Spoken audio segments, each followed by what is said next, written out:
happens very rarely. There have to be 4 independent and honorable male witnesses, or 8 independent and honorable female witnesses. They have to witness, the actual penetration.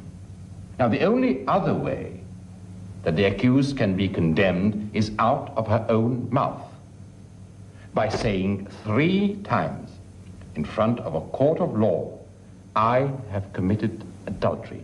3 times. Well, that girl stood before the court.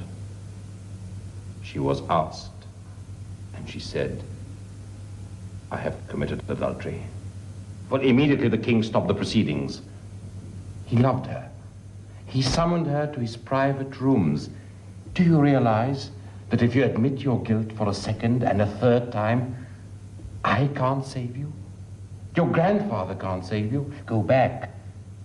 You only have to say one thing, that you will never see this boy again. Please.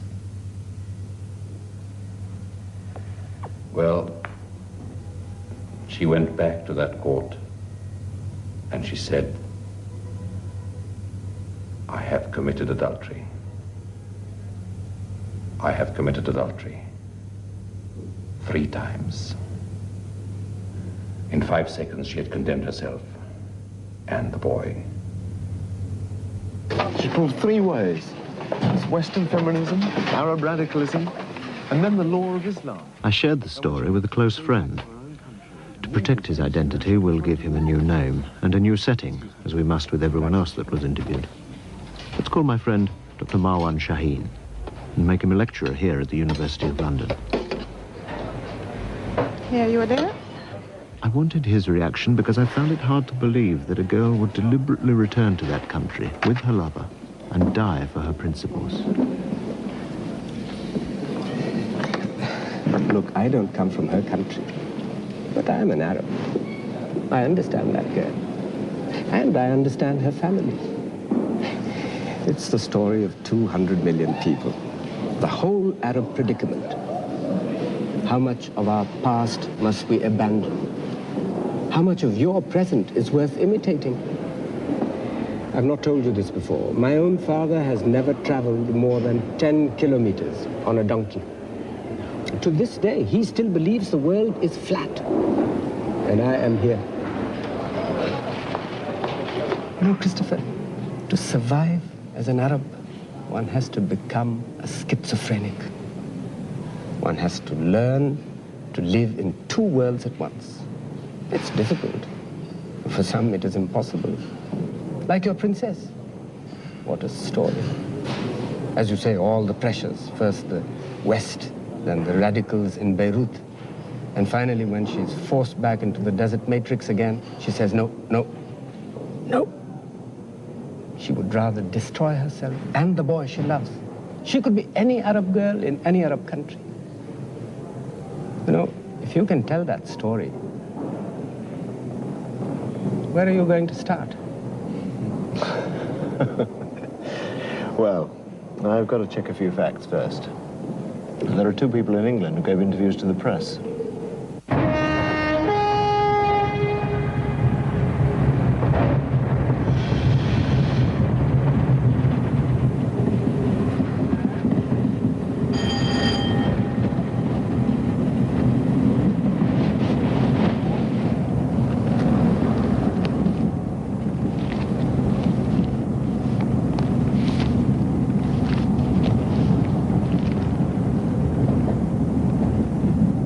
How much did they pay you out there? $275 a week.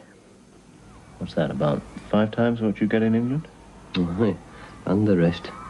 In 3 months, I'd earned enough to put down the deposit on a new house. This is my mum's place. I'm moving in a month, and then me and Jeanette can get married soon as we like. Do you mind if I record?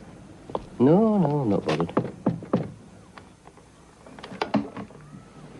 Did you get any reaction from their embassy when you gave your pictures and the story to the Express? No, I never heard nothing. I wouldn't chance going back, though.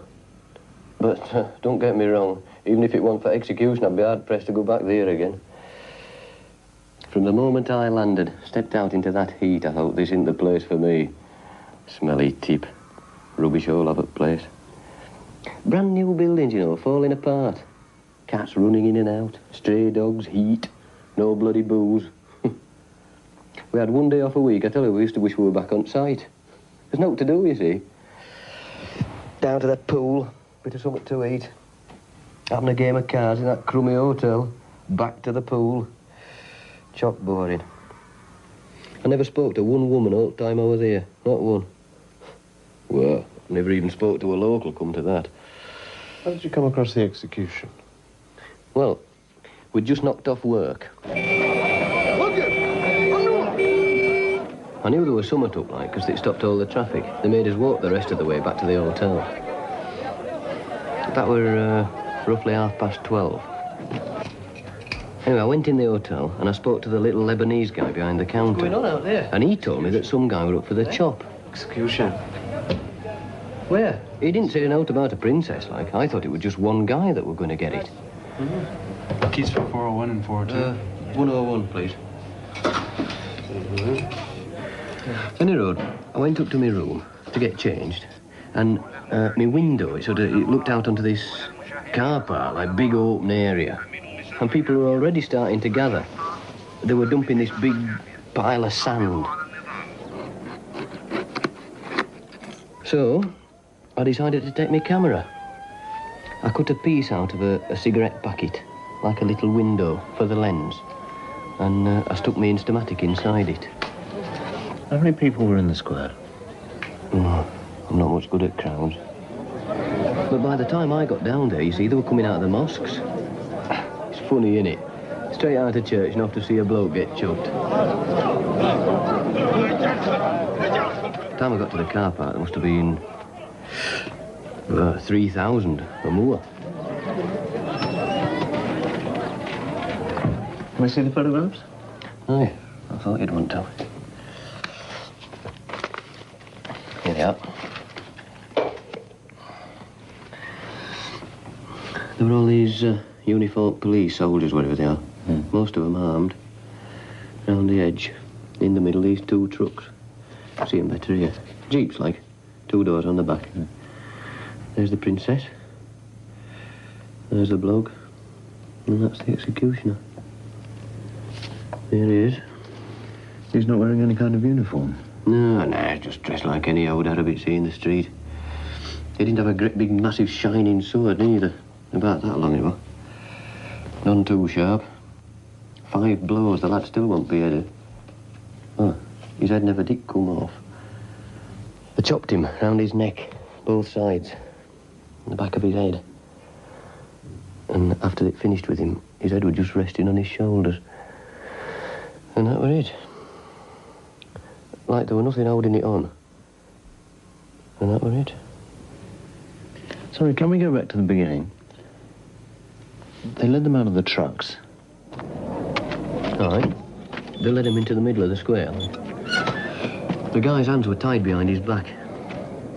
He looked as though he'd been drugged or beaten up or something. He was wobbling about all over the place. He wasn't resisting. They led the girl off to the right-hand side as I were looking at it. She was veiled. I didn't see her face. Any road, they knelt her down by this pile of sand. It's daft, but you see, I'd still no idea what was going to happen to her. I mean, I knew she wanted to pass a buyer out like that, but as far as I was concerned, there was just one guy were going to get done.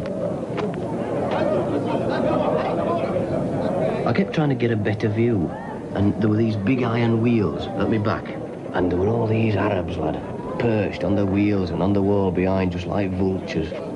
Anyway, I ran round the back of the crowd, and I made towards them. We're about halfway there, and the shooting started.